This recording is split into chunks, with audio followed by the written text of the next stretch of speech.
높이 나는 새가 멀리 본단다. 어미새로부터 수도 없이 이런 이야기를 전해 들었던 한 아기 새가 다른 새들보다 높이 날기 위해서 열심히 노력하였습니다. 아침 일찍 일어나서 연습하고 날개짓을 연습하고 높이 날아오르는 법을 열심히 배워 나갔습니다. 높이 날아올라서 다른 새들보다 더 먼 곳을 보고야 말 테다, 이런 마음가짐으로 다른 새들보다 열심히 연습을 감당하였습니다.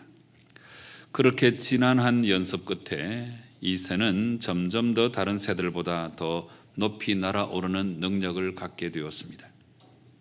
그래서 하루가 다르게 날개에 힘이 붙었고 바람을 타는 요령도 익히게 되어서 이제 아기 새는 다른 새들이 보이지 않을 만큼 높이 날아오를 수 있게 되었습니다.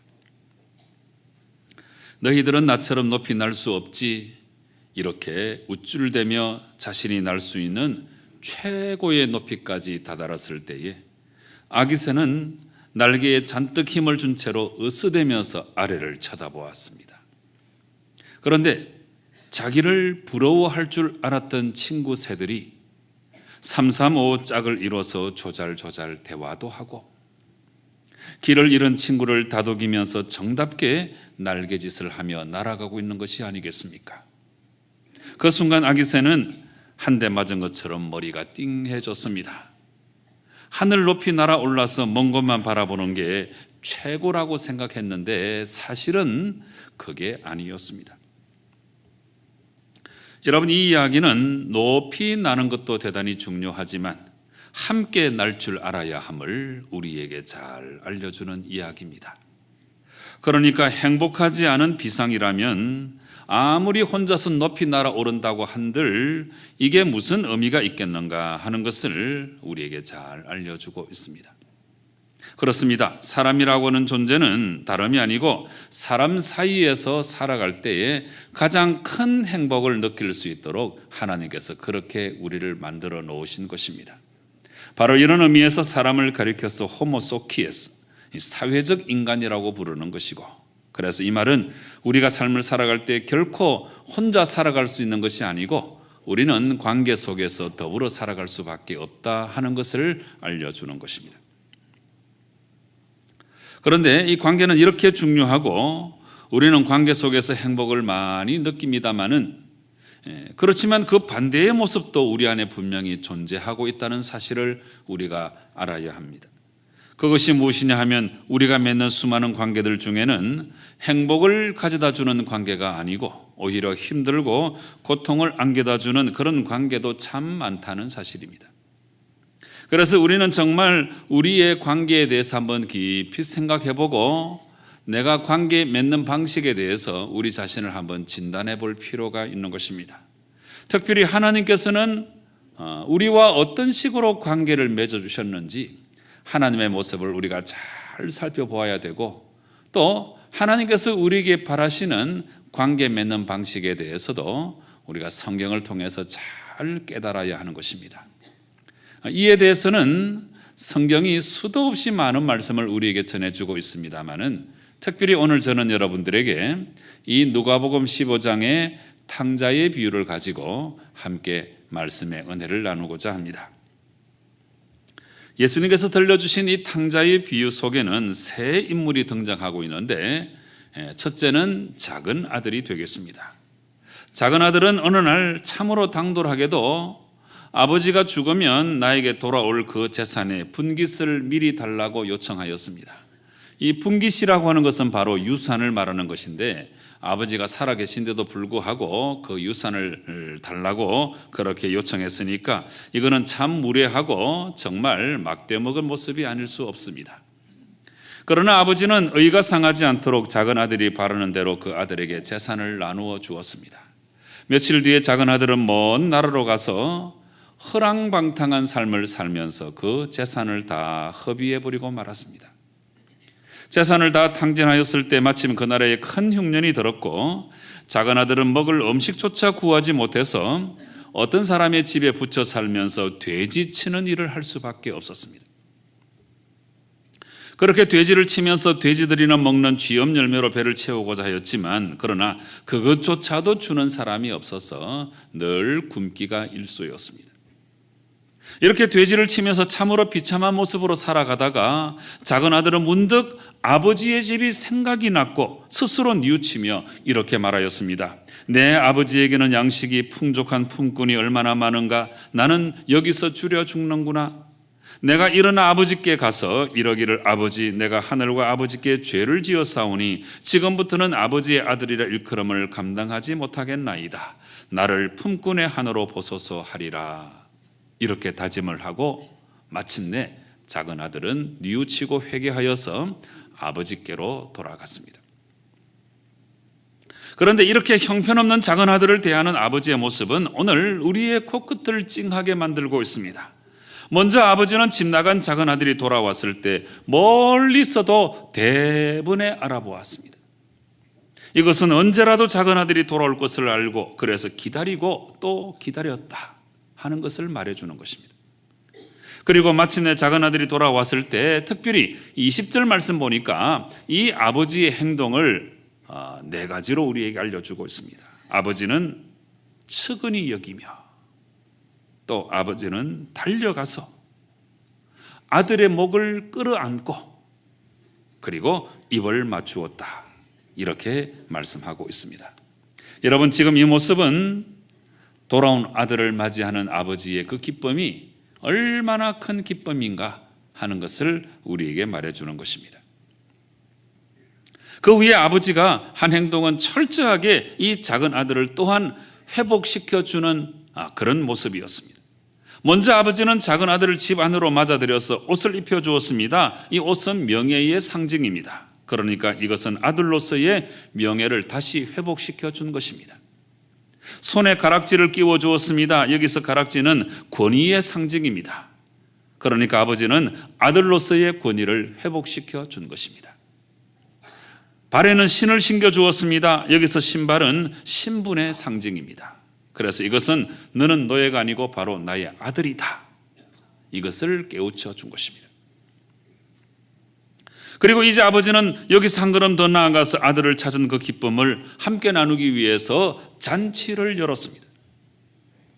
여러분, 이 모습은 아버지가 살아가는 데 있어서 가장 큰 기쁨은 다름이 아니고 바로 아들의 모습이고 아들이 돌아온 것을 기억하면서 너무 기뻐서 이 잔치를 열어 함께 기뻐하고 즐거워하고 있는 것입니다. 그 다음에 예수님의 탕자의 비유에서 두 번째 등장하는 인물은 집 안에 있는 큰아들입니다. 오늘 본문에 나타난 큰아들의 모습을 보니까 이 큰아들은 자기 일을 아주 열심히 잘 감당하는 사람이었습니다. 그날도 밭에 나가서 자기 일을 열심히 감당하고 집으로 돌아왔는데 그런데 이때 집에서는 풍악을 울리면서 어떤 잔치가 벌어지고 있었습니다. 그런데 이 순간 큰아들은 자신이 그 잔치의 주인공이 아니라고 하는 사실을 깨닫고는 아주 큰 소외감과 큰 분노를 느꼈습니다. 그래서 한 종을 불러서 이게 무슨 일인가 하고 물어보았더니 그 종은 이렇게 대답해 주었습니다. 당신의 동생이 돌아왔음에 당신의 아버지가 건강한 그를 다시 맞아들이게 됨으로 인하여 살진 송아지를 잡았나이다. 그래서 지금 이 집안에서 벌어지고 있는 이 잔치는 집 나간 자기 동생을 위한 잔치라고는 사실을 알았을 때에 이 큰아들은 아주 깊은 분노가 머리 끝까지 치밀어 올랐습니다. 그래서 집에 들어가지도 않고 밖에 서성이고 있었는데 아버지가 이 큰아들을 걱정해서 밖으로 나왔을 때에 이 큰아들은 아버지에게 자기의 분노를 드러내며 이렇게 말하였습니다. 특별히 자기 동생을 가리켜 말하기를 내가 여러 해 아버지를 섬겨 명을 어김이 없거늘 내게는 염소 새끼라도 주어 나와 내 벗으로 즐기게 하신 일이 없더니 아버지의 살림을 창녀들과 함께 삼켜버린 이 아들이 돌아오매 이를 위하여 살진 송아지를 잡으셨나이다. 여러분, 이거는 무서운 정죄의 말이죠. 아버지의 살림을 창녀와 함께 먹어버린 나쁜 놈이라고 무서운 말로 자기 동생을 정죄하고 있는 것입니다. 여러분, 이 탕자의 비유를 읽으면서 집 나간 아들만 탕자인 줄 알았는데, 그런데 오늘 이 말씀을 우리가 자세히 상고해 보니까 이 큰 아들도 역시 탕자였습니다. 이른바 집 안에 탕자였던 것입니다. 그는 아버지의 마음을 전혀 알지 못하였고 자기 동생에 대하여 인간적인 애정도 전혀 없었습니다. 오로지 물질만을 앞세우고 완고함과 자기 틀 속에 갇혀 살아가는 사람이었습니다. 집 안에 있었지만 집 밖의 세상을 동경하는 사람이었고, 특별히 그는 비교의식 때문에 궁극적인 것, 영원한 것, 절대적인 것들의 참된 가치를 몰랐습니다. 그러니까 집 안에서 큰아들을 열심히 일을 하고 있었지만 그 열심은 오히려 종으로서의 열심이었고, 열심히 섬겼지만 그 섬김은 대가를 바라는 아주 얄팍한 섬김이었습니다. 그래서 그는 아들로서의 삶이 아니고 종으로서의 삶을 살았던 것이고, 아버지의 모든 것이 다 자기의 것이었지만 그는 결코 그것을 깨닫지 못하였습니다. 그뿐만이 아닙니다. 동생이 돌아왔을 때 그는 그 고생한 동생을 저주했잖아요. 분노했습니다. 급기야는 그를 정죄까지 하였습니다. 아버지의 재산을 창녀와 함께 먹어버린 아들이라고 매도하였습니다. 그리고 아버지를 향해서도 이렇게 항변하였습니다. 아버지, 무엇 때문에 이렇게 한심한 놈을 맞아들이십니까? 어떻게 이런 놈을 위하여 잔치까지 열어주십니까?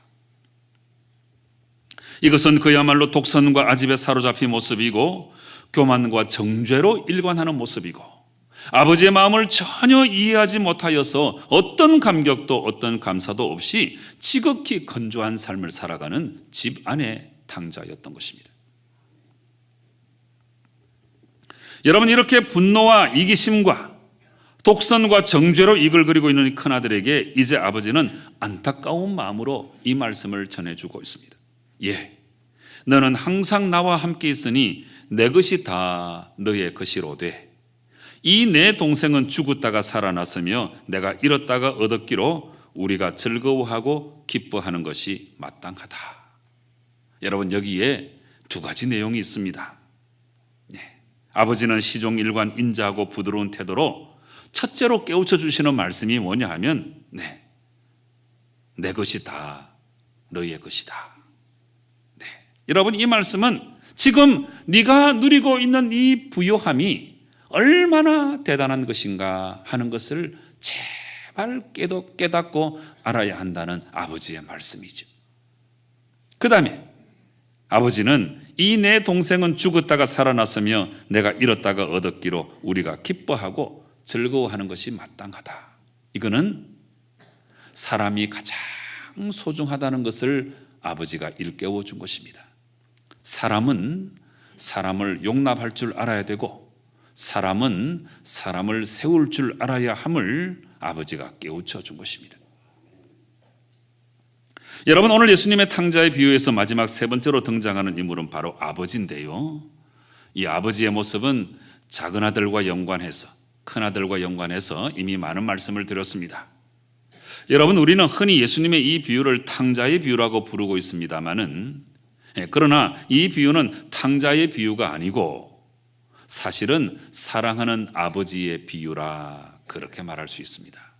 왜냐하면 이 비유는 한 아들의 죄악과 돌이킴에 관한 비유라기보다는 한 아버지의 한없는 사랑과 그 자비와 그 긍휼에 관한 말씀이기 때문에 오늘 이 비유를 우리가 아버지의 비유라고 말할 수 있는 것입니다.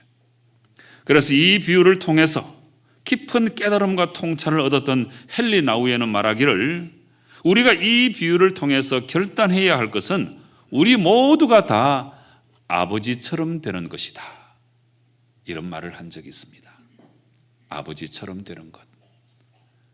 우리가 이 말씀에 나오는 아버지의 모습을 본받아서 우리가 아버지처럼 되는 것, 이게 바로 예수님께서 이 비유를 우리에게 들려주신 이유와 목적이다, 이렇게 말한 것입니다.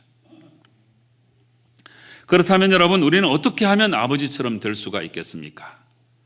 바로 이 질문에 우리가 잘 대답할 필요가 있는데요, 오늘 이 아버지가 두 아들을 대하는 이 모습에서 우리 인간관계에 참 중요한 원칙들을 몇 가지 배울 수가 있는데, 제가 작은 아들에게서 두 가지, 그리고 큰 아들에게서 두 가지를 말씀드리고자 합니다.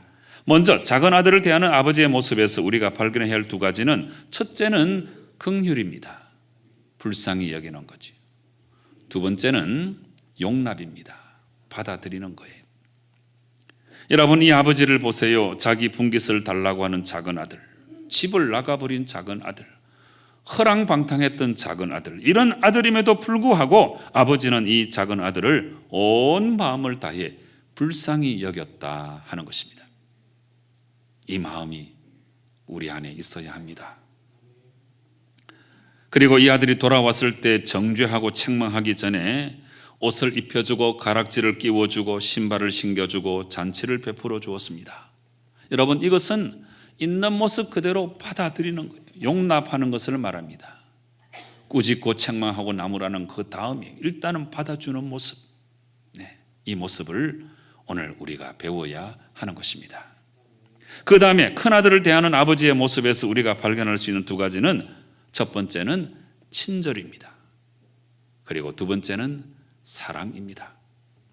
상대적 박탈감에 빠져서 사람을 사람으로 보지 못하는 정죄하는 인간, 이 큰아들을 위해서 아버지는 집 밖으로 나가서 그 아들을 친절하게 대하면서 나의 모든 것이 다 너의 것이라고 말해 주었습니다.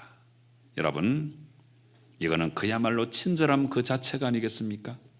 그리고 완고함과 정죄로 가득 찬 그 마음을 어루만져 주면서 그는 너의 동생이고 그는 나의 아들이고, 이걸 상기시켜 주면서 죽었다가 살아났고 잃었다가 얻었으니까 우리가 즐거워하고 기뻐하는 것이 마땅하다, 이 말씀을 전해주면서 이것은 사람을 가장 소중히 여기는 사랑의 마음을 일깨워 준 것입니다. 여러분, 지난 5월 한 달 동안 우리 가정에 관한 말씀을 제가 많이 여러분들에게 전해드렸죠. 다 기억하고 계시죠? 첫 주일에는 너희 자녀를 노엽게 하지 말라, 은혜의 통로가 막히니까 자녀를 노엽게 하면 안 된다, 이 말씀을 드렸고, 두 번째 주일은 우리가 전가족 주일로 지켰는데, 이 세상 모든 사람들이 다 힘들죠. 힘들지 않은 사람 없어요. 다 힘들기 때문에 우리가 가정 안에서 위로하고 격려하고 세워줄 줄 알아야 된다, 이 말씀을 드렸고요.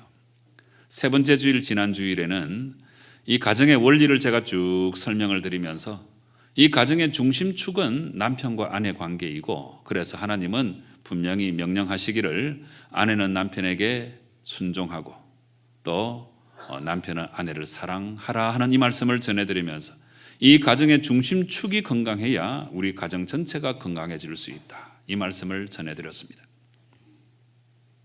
그런데 우리의 관계가 가정 안에만 있는 것이 아니죠. 오늘 말씀은 가족 관계를 포함해서 우리 모든 인간관계 전체에 있어서 가장 중요한 네 가지 원칙을 아버지의 모습을 통해서 여러분에게 전해드린 것입니다. 여러분, 우리가 집 밖으로 나가면 동네 이웃들과의 관계가 있죠. 학교에 가면 친구들과의 관계가 있죠. 직장에 가면 동료들과의 관계가 있죠. 수많은 관계 속에 우리가 살아가고 있는데, 가족 관계나 집 밖의 모든 관계를 통틀어서 가장 중요한 모습을 오늘 이 아버지를 통해서 우리가 배워야 한다는 것입니다. 지난 주간에 한 번은 제가 집에서 나오는데 엘리베이터에서 이제 내려가지고 1층에 이제 도착하면 이제 저 앞에 이제 현관문이 있잖아요. 그래서 이제 이 현관문을 향해서 이렇게 나가는데, 바깥쪽에서 아주머니 네 사람이 이 아파트 안으로 들어오려고 벨을 누르고 있었습니다. 아마 친구 집을 방문해서는 벨을 눌러놓고 문 열어주기를 기다리고 있는 것 같은데, 그런데 그때 제가 안쪽에서 이제 나가니까 저의 움직임을 감지하고 이 현관 자동문이 이제 스르르 열렸습니다. 그런데 바로 그 순간에 문이 열리자마자 내가 나가기도 전에 그 아주머니들이 먼저 막 들어오는 거예요. 그 현관문이 나 때문에 열렸잖아요. 그러면 내가 나가고 난 다음에 그분들이 들어오는 게 맞잖아요. 그래요, 안 그래요? 근데 그런 것도 전혀 개의치 않고 먼저 막 밀고 들어오는 거죠. 제가 살짝 어이가 없고 살짝 기분이 나빴습니다. 여러분, 제가 좀스럽습니까? 밴댕이 소갈딱지 같습니까? 제가 소갈딱지 없는 게 아니고 사실은 인간관계 속에서 이런 게 참 중요해요. 사람이 기분 좋은 것도 작은 일 때문에 기분 좋고 기분 나쁜 것도 작은 일 때문에 기분이 나쁘죠. 네. 지난 주일 설교 마지막 부분에 제가 이 말씀 드렸는데 남편이 아내에게 말해줘야 될 말, 이쁘면 다냐? 실천해 보셨어요? 네, 이게 참 중요한 말인데. 근데 사실 한 가지 더 말씀을 드리면 그날 그 상황 중에 이 4명의 아주머니 가운데 세 사람은 당연한 듯이 먼저 밀고 들어왔고 이제 마지막에 들어오는 한 분이 입구 쪽에 서서 아이고 먼저 나오시고 우리가 들어가야지 이렇게 말을 하면서 기다렸어요. 네. 예. 여러분 똑같은 상황이잖아요. 그러면 내가 이제 문을 사실은 연 것이고 그러면 내가 나가고 난 다음에 그분들이 들어오는 게 맞는데 이걸 모르고 무조건 밀고 들어오는 세 사람이 있는가 하면 우리가 상대방이 문을 열어주었는데 먼저 밀고 들어가는 잘못된 것이다. 이걸 인지하는 사람도 있는 거예요. 여러분 이런 것이 아무것도 아닌 것이 아니고 우리 인간관계 속에서 대단히 중요합니다. 여기서부터 출발해서 이 세상 가운데는 뭐 참 무례하고 신뢰를 저버리고 다른 사람을 왕따시키고 자기 이익만 생각하고 그렇게 함부로 살아가는 사람들도 얼마든지 있습니다. 여러분 이 세상의 모습을 우리가 따르면 안 되고 오늘 말씀에서 우리에게 알려주시는 대로 이 아버지의 모습을 우리가 꼭 배워야 합니다. 제가 오늘 여러분들에게 4가지 말씀을 드렸습니다. 첫째는 긍휼입니다. 자비의 마음을 가지고 사람을 불쌍히 여길 줄 알아야 되고 특별히 우리 주위에 가난하고 병들고 소외된 사람들 우리가 불쌍히 여기고 보살필 줄 알아야 합니다. 둘째는 용납이죠. 있는 모습 그대로 받아들일 줄 알아야 됩니다. 뭐 따지고 뭐 이런 건 좀 나중에 하시고 먼저 좀 용납하는 태도가 우리 안에 있어야 돼요. 셋째는 친절입니다. 다른 사람을 위하는 마음이 구체적으로 행동으로 나타나는 것을 말해요. 여러분 친절하시면 좋겠어요. 넷째는 사랑입니다. 율법의 완성이죠. 기독교의 핵심입니다. 하나님께 천지 만물을 만드신 원리예요. 오리지널 디자인입니다. 사랑하는 성도 여러분, 이 4가지의 모습으로 아름다운 관계를 이루며 살아가시기를 바랍니다. 헨리 나우엔 이야기 한 번만 더 할게요. 이분이 이 시대의 대단한 영성가인데 하버드 대학 교수직을 이제 박차버리고 저기 캐나다 토론토 위쪽에 있는 어느 장애자 시설에 가서 나머지 인생을 살았던 사람이죠. 수없는 많은 책을 써서 우리의 심령을 일깨우는 대단한 영성가인데 이분이 소련이 개방되자마자 상트페테르부르크로 날아갔습니다. 거기 가면 세계 3대 박물관 중에 하나라고 하는 에르미타주라고 하는 유명한 박물관이 있습니다. 이 박물관에 참 진귀한 작품들이 많이 있는데 그 중에 한 가지가 렘브란트가 그린 탕자의 비유. 오늘 설교 말씀의 본문을 이제 명화로 성화로 옮겨놓은 그 그림이죠. 그래서 이 헨리 나우엔이 이 에르미타지 박물관에 들어가서 그 그림 앞에서 가지고 가까이 가서도 보고 멀리 떨어져서도 보고 턱을 괴고 보기도 하고 도무지 그 그림 앞을 떠나지 않으니까 뭐 다른 관광객들은 뭐 보자마자 가는 사람도 있고 좀 깊이 살펴보는 사람도 뭐 5분 이상 지체하지 않는데 이 헨리 나우엔이 떠나지 않는 모습을 보고 그 관리인이 의자를 하나 갖다 주었어요. 그래서 온종일 그 의자에 앉아서 혹은 일어서서 그 그림을 묵상하다가 나중에 이 헨리 나우엔이 유명한 책을 썼는데 그 그림의 제목하고 똑같아요. 탕자의 비유라고 하는 유명한 책을 썼습니다. 바로 이 책 안에 헨리 나우엔은 말하기를 우리가 이 비유를 통해서 결단해야 할 것은 우리 모두가 다 아버지처럼 되는 것이다. 이 말을 기록하고 있습니다. 그래서 탕자의 비유야말로 신구약 성경의 요약이자 결론이라고 말하였고, 이 탕자의 비유 속에 우리 기독교의 복음의 핵심이 다 들어있다고 말하였습니다. 그래서 이 탕자의 비유는 우리를 향하신 아버지의 마음이 어떤 마음인지를 우리가 알아야 되는 것이고, 그 아버지의 마음을 품고 이 세상을 살아가는 사람들이 바로 그리스도인이다, 이렇게 말해주고 있습니다. 사랑하는 성도 여러분, 세상이 험악합니다. 무례합니다. 고난도 많습니다. 이렇게 거칠고 황량한 세상 가운데 살아가면서 오늘 이 아버지처럼 아버지의 모습이 되어서 긍휼과 용납과 친절과 사랑을 가지고 아버지의 모습처럼 살아가서 아름다운 관계의 코이노니아를 이루시고 행복한 삶을 살아가시는 성도 여러분 꼭 되시기를 주님 이름으로 축원합니다. 기도하시겠습니다. 아버지 하나님, 오늘 탕자의 비유를 통하여 들려주시는 예수님의 비유 가운데 정말 우리 모두가 아버지처럼 되는 것, 이것이 이 비유의 목적이자 또 결론인 것을 우리가 깨달았습니다. 아버지 하나님, 긍휼과 용납과 친절과 사랑으로 일관하시는 아버지의 모습을 우리가 꼭 배워서 우리가 아버지처럼 되어서 아름다운 관계를 맺고 행복한 삶을 살아가는 저희들 되게 역사하여 주시옵소서. 예수님의 이름으로 기도드리옵나이다. 아멘.